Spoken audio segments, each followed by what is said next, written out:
Vamos a ver la capacidad de time travel y el mantenimiento de una tabla delta directamente con un ejemplo.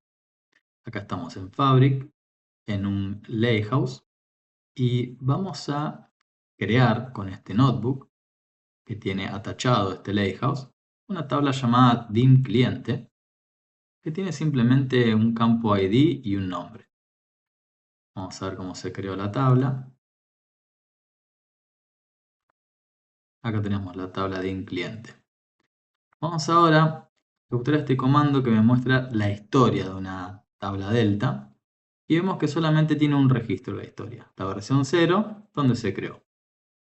Ahora vamos a insertar un registro en la tabla delta con ID 1 y en el nombre le ponemos EMI.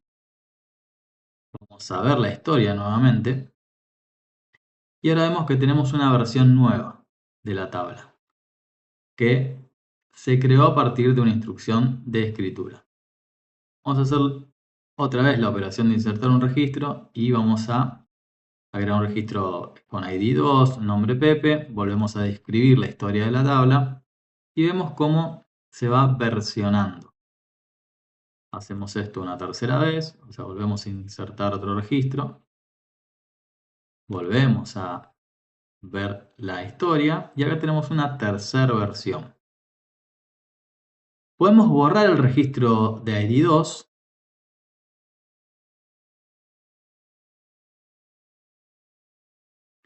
y una vez que lo borremos, ahí se ejecutó, vamos a volver a ver la historia de la tabla. Entonces ahora tenemos 4 versiones. Cuando inserté el primer registro, el segundo, el tercero y cuando eliminé un registro. Si ahora yo hago un select sobre la tabla, tengo que tener 2 registros nada más, porque el 2 lo borré. Ahora, yo con este comando puedo listar los registros de una determinada versión. La versión 3, si vamos a la historia, era la versión en la que yo había insertado el tercer registro. Entonces, si yo hago un select de la tabla en su versión 3, tienen que aparecer los 3 registros. Esto me permite ver cómo una tabla delta mantiene una historia de cada una de sus versiones. Entonces, no solamente me permite consultar cómo era una versión, sino que puedo restaurar una versión. Yo en la versión actual, si ejecuto una select directamente en la versión actual, yo voy a ver que tengo solamente 2 registros. Si yo quisiera recuperar la versión 3, ejecuto este comando de restore y le digo qué versión quiero restaurar. Entonces mi tabla va a quedar con los registros que tenía en la versión 3. Ahí terminó de restaurar. Voy a hacer una selección y ahora tengo que tener los 3 registros. Esto me permite ver la capacidad de time travel. Esa capacidad que tienen las tablas delta de guardar todos los estados por los que pasó. Esto que estamos haciendo con un registro de 2 campos, imagínenselo con una tabla que tiene un montonal de campos y también imagínenselo con procesos batch, donde yo inserto o elimino miles de registros o millones de registros. Vamos a ver la historia como está después de todo lo que hicimos y fíjense que está cada uno de los pasos. La creación, las inserciones, la eliminación y el restore. Todo lo que sucedió en la historia de la tabla está guardado. Acá podría volver a restaurar la última versión, la 4. En realidad no es la última es la 5 que yo restauré. La 4 es la versión en la que eliminé el registro de ID 2. Y si vuelvo a seleccionar, mi tabla tendría que tener 2 registros. El registro ID 1 y el 3, el 2 que lo borré, no lo tengo más. Vuelvo a ver la historia y acá veo que tengo los 2 restore y la tabla me quedó en la versión 4. Ahora bien, eso que vimos hasta recién es la capacidad de time travel, se llama. Ahora vamos a ver un poquito cómo trabaja con los archivos la tabla delta. Vamos a ir acá a la visión del Lakehouse. Vamos a hacer un refresh. Acá tenemos la tabla con los registros. corresponden a la última versión que restauramos. Y si voy a ver los archivos, ustedes saben que una tabla delta por abajo no es más que un conjunto de archivos Parquet y una metadata que me dice cómo se estructuran, cómo se organizan esos archivos Parquet. Entonces acá, yo por cada operación de insert y delete, tengo un archivito nuevo. Bien, la idea es hablar un poco del mantenimiento de las tablas delta también, además de esta propiedad de time travel. Una tabla delta, cada vez que nosotros hacemos un insert, un delete, update y demás, va creando nuevos archivos para poder permitir esta capacidad de time travel. Lo que puede llegar a generar una pérdida de rendimiento con el tiempo si no la mantenemos. Ahora bien, ¿qué tareas de mantenimiento podemos ejecutar sobre una tabla delta? Vamos a verlo directamente acá. En la interfaz gráfica nos permite ver la tarea de mantenimiento y tenemos la tarea de optimizar y la tarea de vacuum. Les explico qué significa cada una y después los vamos a ver con un ejemplo. Optimize lo que hace es reducir todos los archivitos a un único archivo o a la menor cantidad de archivos que considere el motor que es más óptimo para la lectura, para que no tengan que recorrer tantos archivitos cada vez que tiene que traer registros de la tabla.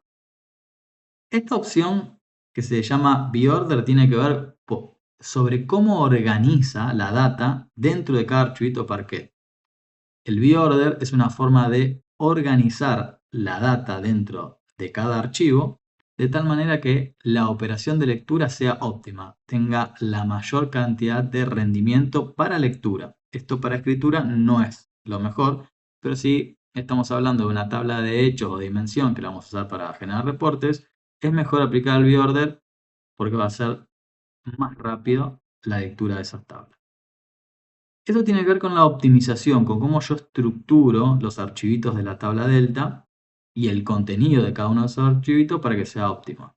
Pero acá tenemos otra tarea que se llama vacuum, que consiste en eliminar todos los archivitos que yo ya no necesito.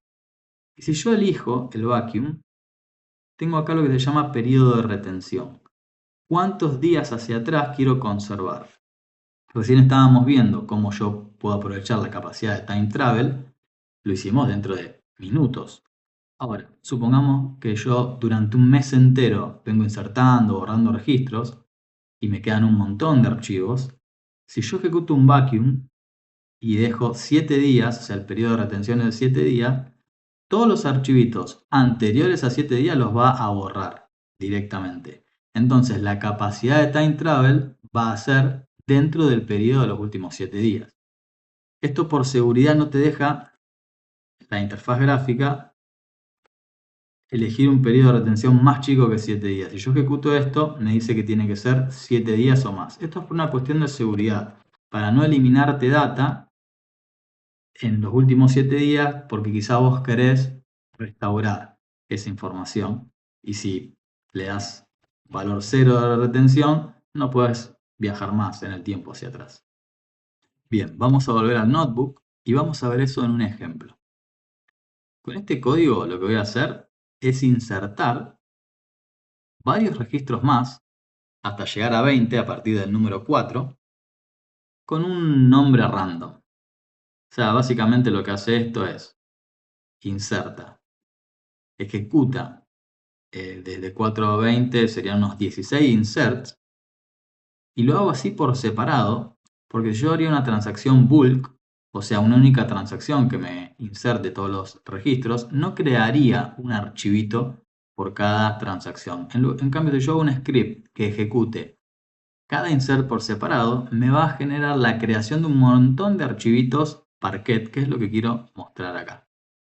Vamos de nuevo, a ver la cantidad de archivos que yo tengo en mi tabla delta. Y ahora tengo que tener como 20. Efectivamente, tengo un montón. Si yo quiero, bueno, acá vamos a hacer una descripción de la historia y vamos a ver que tengo como 20 transacciones. Ahora, 22 versiones de la tabla tengo. Esto tengan en cuenta, cuando van a insertar, no es lo mismo insertar en bulk o sea, hacer una única transacción que meta un montón de registros, que hacer esto que hice yo a propósito, que es totalmente ineficiente, pero es para representar 20 transacciones. Bien, acá tengo la historia. Acá lo que puedo hacer es consultar todos los registros para ver efectivamente que tengo unos 20 registros más o menos debería tener, entre los que borré y demás, 19, porque borré el de ID 2. Tengo el 1, el 2 que lo borré no lo tengo, el 3 y el restante para completar, quería completar 20 movimientos. Ahora vamos a ejecutar este comando que me describe cómo está la tabla delta. Me da un montón de información y entre ella me dice cuántos archivitos tengo. Tengo 18 archivos, o sea que esto es totalmente ineficiente. Imagínense, si yo quiero leer todos los registros de la tabla delta, tiene que recorrer 18 archivos. Entonces lo que voy a hacer ahora es ejecutar las tareas de mantenimiento que hablamos antes. Entonces, voy a ejecutar el vacuum. Acá le estoy diciendo, no tengas, permitime limpiar menos dejando un periodo de retención menor a 7 días, es como que le saco esa seguridad, y le digo que el periodo de retención sea de 0 horas. Yo ejecuto esto, entonces ya no voy a poder viajar más en el tiempo, porque eliminé la historia de la tabla y dejé un periodo de retención de 0 horas, o sea, ya no puedo viajar más hacia atrás. Se terminó de ejecutar este comando.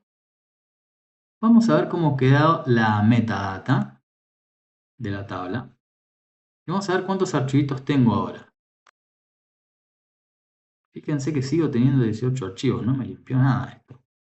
A pesar de que ejecuté un vacuum, no me limpió nada. ¿Por qué? Bueno, si no se dieron cuenta todavía, ahora lo vamos a ver por qué no me eliminé los archivos.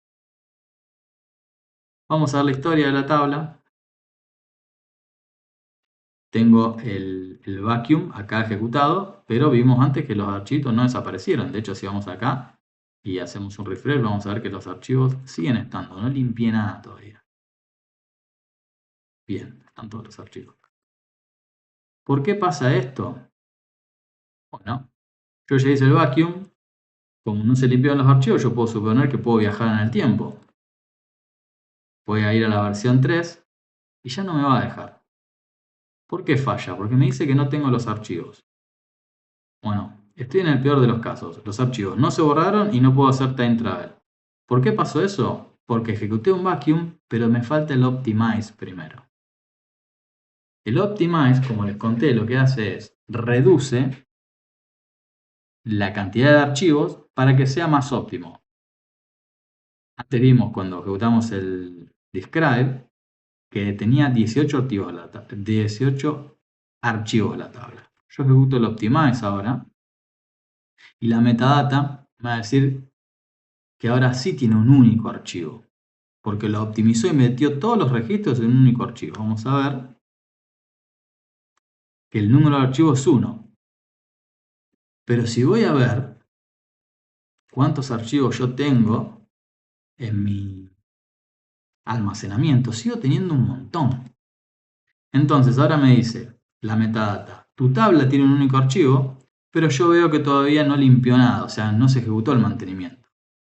Ahora voy a ejecutar el vacuum y ahora sí, como yo ya primero optimicé la tabla, o sea, guardé todos los registros en un único archivo, cuando ejecute el vacuum me va a eliminar todos los archivos viejos. Ahora sí, vamos acá, vamos a hacer un refresh y vemos que no tengo más archivos viejos, tengo uno solo, tengo optimizada mi tabla. Entonces, de esa manera vemos la diferencia entre optimize y vacuum y cómo tenemos que ejecutar ambos comandos y de manera consciente, y digo consciente porque tenemos que saber cuánto periodo de retención queremos guardar. De esa manera podemos decidir cuántos archivos históricos guardo y qué estructura tiene mi tabla delta para que las operaciones de lectura y el espacio en disco que ocupen sean óptimos.